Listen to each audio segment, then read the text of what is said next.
that is, that brings up this other point about bragging about your kid to others, where you're Mhm. not putting the child in the position of filling your goals, but and then we have trouble feeling like I'm bragging. It's like it's a whole nother thing.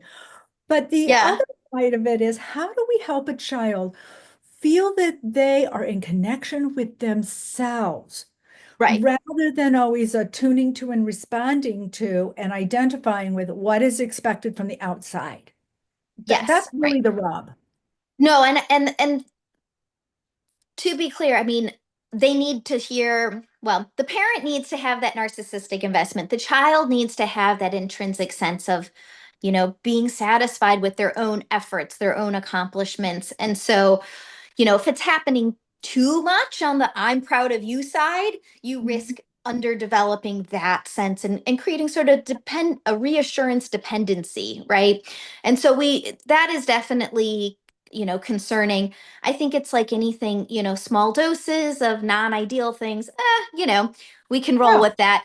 But absolutely. if it's too skewed in one direction, I do Mhm. see how that can, be problematic later down the line where you've got kiddos that are really kind of praise dependent and um, not feeling that sense of themselves as fully and as deeply. Yeah, and cycling back to the beginning of this, the question about parents and am I parenting good enough, well enough, appropriately enough? A lot of that is coming from, am I meeting expectations that are coming from the outside? Right. And so it's embedded very early, and Yeah. it's very powerful. It's very powerful. Yeah. Mhm. So I don't know. I feel like we need to share a little bit more about this parent only work because I think this is the thing that people would be like, what do you really mean? What are you really talking about? What does that Mhm. really look like? If I Yep. come to you, Dr. Kessler, with my kid really struggling, Yep. um, what would it look like to work with you in a parent only sort of frame?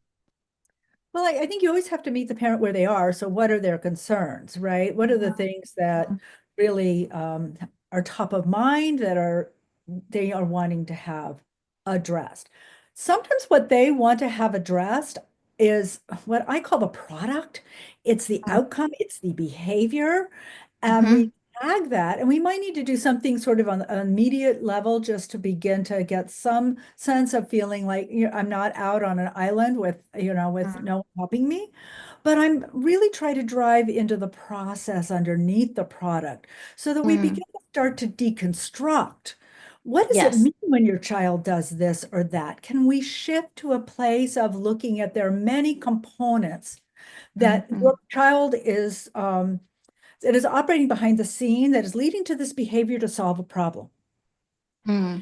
And Mm-hmm. that's a journey, a Mm-hmm. reorientation, because they Mm-hmm. often see compliance. And why can't they do it? This is the most simple thing ever. Why can't they just? Yeah. And then there's also attuning to it is really frustrating and there it's really hard when you are doing your best. So it's a toggling back and forth that Mm-hmm. is part of this journey, because then we look at what their messages were when they were growing up and what was understood about them, which is Right. where I'd say that our kids are our best teachers because they make us open doors that we didn't know needed to Yeah. be opened. So I'm Right. gonna flip that back on you. So what do you do when a parent comes to you with a Mhm. presenting with a child that's driving them nuts and they're overwhelmed? What does it look like when they come to Jessica?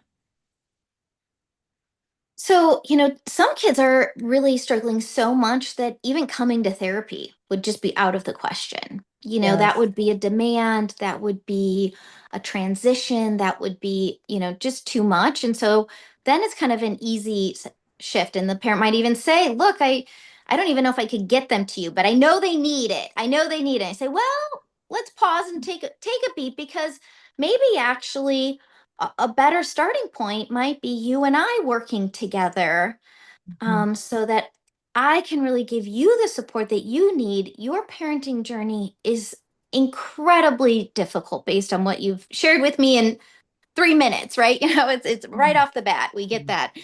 Um, and sometimes there's a question about, well, what does that really look like? And so what it really looks like is, again, it's following that parent's lead and meeting them where they're at, but it can look like, deconstructing the big meltdown that happened over the weekend. It can be then unpacking the parts of their nervous system that got really activated in that. Maybe there are layers of their past history, either, as children themselves or in other relationships that also got mixed up in that meltdown, right? There's often many layers to this that we can kind of be curious and pause and really thoughtfully review it. Sometimes it can have, some elements of sort of problem solving or being curious together about maybe you know, something, trying something different next time. But that's often sort of much later in the conversation. It's because if you think about it, you can't adequately solve the problem until you really understand the problem, All right? the And pieces of so it. all the pieces of it, if you foreclose on that process and you just skip to the problem solving, I mean, maybe you'll by fortune, land on something that's helpful just through sheer luck, but most likely you're going to land on something that doesn't actually fit and isn't a match for the issue because you haven't really adequately kind of teased out all the different factors. Yeah, and I And can hear sometimes parents saying, well, that can be too accommodating. Doesn't my kid ever need a punishment or a consequence?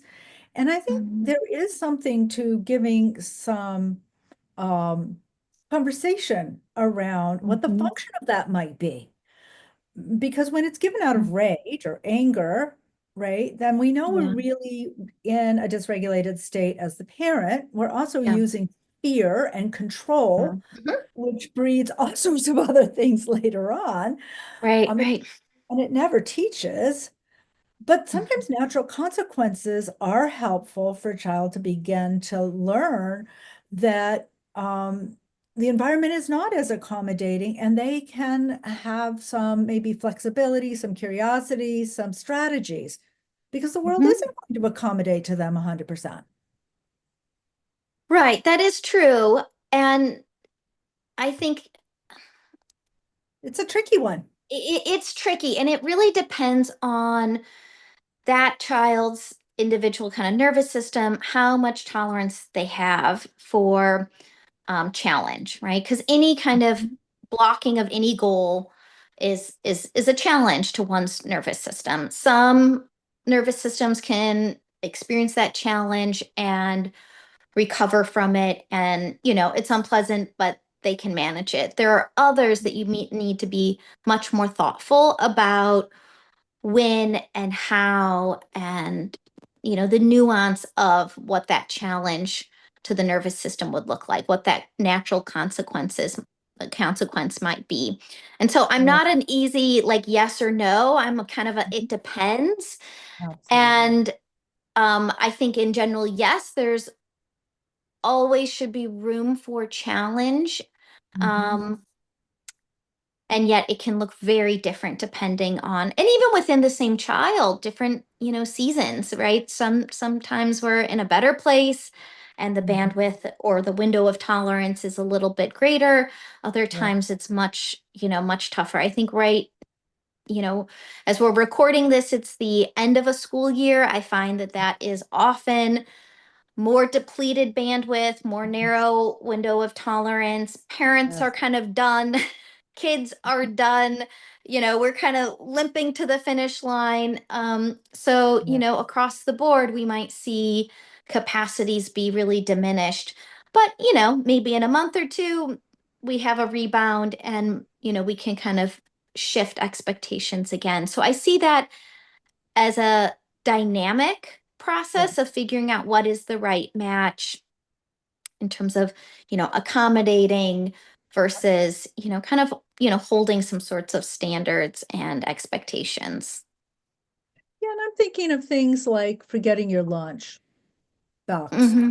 Mm-hmm. school. Mm-hmm. That's one level, right? With the Mm-hmm. kid really, really their issues are um, they've got they've got a lot of resources. And then we've got the other end, the PDA, the pathological demand avoidance, where kids' Mm-hmm. nervous systems are highly irritable.